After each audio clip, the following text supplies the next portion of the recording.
Hello guys, good morning. Welcome to watch my video. So, Sunday po ngayon guys. June 9, 2024. So, makikita po natin ang isang bata guys na umaakyat, kumukuha ng mangga. At ano guys, gusto po nilang kumain siguro guys, pero hindi naman sila makaakyat sa puno. So dito sila umaakyat sa puno ng niyog. So yan, sa garden ko po yan guys. So ano na po, padaw na po ang isang bata guys. So sinabihan ko na baka malaglag po siya, pero gusto po niyang kumuha guys. So ayan, umuwi na po siya. So walang nakukuhang mangga guys kasi ang hirap-hirap.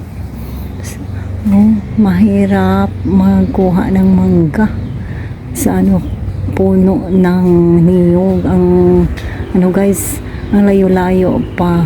So ayan, ang dami po nila na mga bata kanina guys. So yan, iwan ko kung taga saan po sila. So inanuhan ko lang po, tinitingnan ko lang po na mabuti na lang makakain sila, maka-snack sila ng mangga guys. Siguro gutom na po yung mga bata na yun. Ayan, so tingnan ko guys kung bumalik pa siyang umakyat sa niyog. So yan ang kaganapan po sa ngayon dito sa garden ko guys. Yun ang bata guys na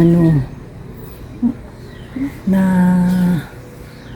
nagpahinga po siya guys. Siguro puntahan ko guys sa garden at tanungin ko kung saan na ang ibang mga bata. Asa naman to imong mga kauban dong? O ikaw ra isa, danang kakuha ka.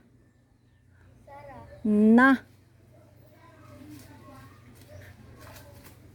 So guys, tinanong ko po kung ilan ang nakuha niya. Isa lang daw.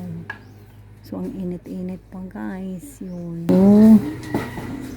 Guys. Yun. Siguro gusto niyang bumalik. Pag-akyat doon, pero natakot siguro para baka mapagalitan ko, at hindi naman ako magagalit guys kasi mabuti na lang makuha nila yung mga bunga. So okay guys, ayan guys, yan ang kabuuan o ang nangyayari dito sa garden ko. So guys, thank you for watching my video. God bless.